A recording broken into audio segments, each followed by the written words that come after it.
نہج البلاغہ سے آقا و مولا علی علیہ السلام کا فرمان بیان کرنے کی سعادت حاصل کی گئی۔ اس فرمان سے ہم سیکھتے ہیں، بلکہ میں نے اس کے علاوہ اور بھی حدیثیں پڑھی جن سے یہی سبق ملتا ہے کہ مصیبت نازل ہوتی ہے۔ اس حدیث سے ہم جو دوسرا سبق سیکھتے ہیں وہ یہ ہے کہ اگر ہم کسی کا دل خوش کریں، دیکھیے آپ عربی پر غور کریں، یہاں پر کسی مومن وغیرہ کی قید نہیں ہے، کسی مسلمان کی بھی قید نہیں ہے۔ اگر ہم کسی بھی انسان کا، چاہے وہ کافر ہی ہو، اگر ہم اس کا دل خوش کریں تو اس دل خوش کرنے کی وجہ سے جو مصیبتیں ہم پر نازل ہوتی ہیں، جو مصیبت ہم پر نازل ہوگی، وہ اس دل کو خوش کرنے کی وجہ سے ٹال دی جائے گی، یعنی وہ مصیبت ہم تک نہیں پہنچے گی۔ اب اس حدیث کو آج بیان کرنے کا مقصد یہ تھا کہ میں نے اپنی زندگی میں ایک بہت پیاری سی چیز نوٹ کی کہ میں ایک جب دکان پہ گئی تو وہاں پر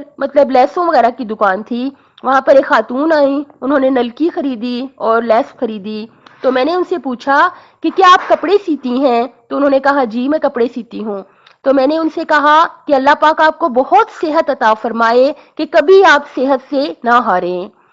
تو یہ جملہ سن کر ان کا چہرہ خوشی سے چمکنے لگا، اتنی انہیں خوشی ہوئی کہ ان کے چہرے سے عیاں تھی، اور انہوں نے مجھے مسکرا کر کہا شکریہ۔ اب آپ دیکھیے کہ کیا کوئی پیسہ خرچ ہوا، کیا کوئی طاقت صحت لگی، کیا کوئی وقت ٹائم خرچ ہوا، کتنی آسانی سے دوسرے کے دل کو خوش کیا جا سکتا ہے۔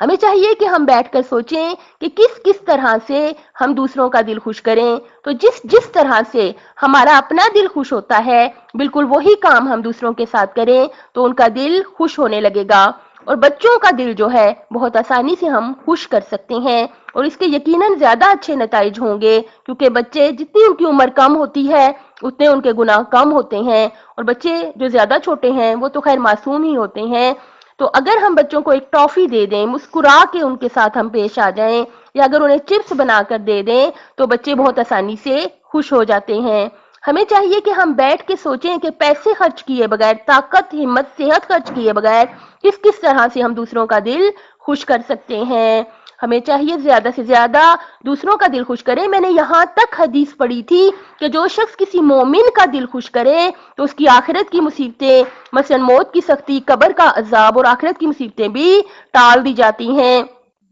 اب سوال یہ ہے کہ مومن کہاں سے لائیں؟ ہمارے گھر والے، ہمارے دوست احباب، ہمارے رشتہ دار سب مومن ہیں، ہمیں توجہ کر کے ان کا دل خوش کرنا چاہیے۔